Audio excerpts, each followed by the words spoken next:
एक राजा के राज दरबार में एक आदमी आया और बोला, मैं पारखी हूं, मुझे आप नौकरी पर रख लीजिए।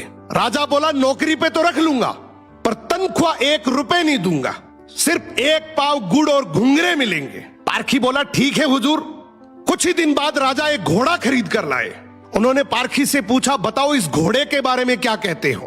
पारखी बोला, हुजूर ये घोड़ा है ही नहीं, ये तो गाय है। राजा चौंक गए। उन्होंने घोड़े बेचने वाले को बुलाया। उसने कहा, साहब बात तो सही है तो घोड़ा ही, लेकिन बचपन में ही इसकी मां मर गई थी, इसे गाय का दूध पिलाया गया था, इसलिए इसकी आदतें गाय जैसी हैं। राजा ने हैरानी से पारखी से पूछा, तुम्हें यह सब कैसे पता चला। पारखी बोला, हुजूर जब ये चल रहा था तो नीचे मुंह झुकाकर घास खा रहा था, घोड़ा हमेशा ऊपर गर्दन उठाकर खाता है, मैंने इसकी आदतों से पहचाना। राजा खुश होकर बोले, आज से तुम्हें आधा किलो गुड़ और आधा किलो घुंघरे मिलेंगे। कुछ दिन बाद राजा ने फिर पूछा, मेरी रानी कैसी है, बहुत प्रिय है मुझे। पारखी बोला, हुजूर आपकी रानी खानदानी नहीं है। राजा को विश्वास नहीं हुआ।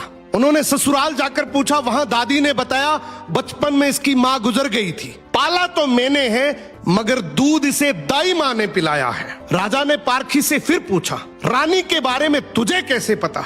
पारखी बोला, हुजूर इसके स्वभाव से खानदानी रानी में शालीनता होती है, मगर ये नौकरों पे चिल्लाती है, गाली देती है, इसकी आदतों से पहचान गया कि ये खानदानी नहीं है। अब राजा बोले, चलो मेरे बारे में बताओ।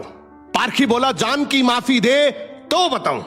राजा बोले, माफी है, सच सच बताओ। पारखी बोला, आप राजवंश के नहीं हैं, आप मुझे भड़बूजे लगते हैं, गुड़ और भंगूरे सेकने वाले। राजा घबरा गए। जाकर अपनी माँ से पूछा, माँ सच बताओ वरना मैं मर जाऊंगा। माँ रोते हुए बोली, बेटा बात तो सच है, जिस दिन तू पैदा हुआ था उसी दिन महल के पास एक भड़बूजे का भी बेटा पैदा हुआ था, तू मर गया था और मैंने राजवंश बचाने के लिए उसके बेटे को लिया, वो तू है। राजा ये सुनकर दुखी भी हुए और खुश भी हुए। इंसान की पहचान उसके चेहरे, कपड़े या खानदान से नहीं होती, उसके चरित्र से होती है। किसी को भी केवल उसकी शकल, सूरत, पद या घर देखकर मत परखो, उसकी आदतें, उसका व्यवहार ही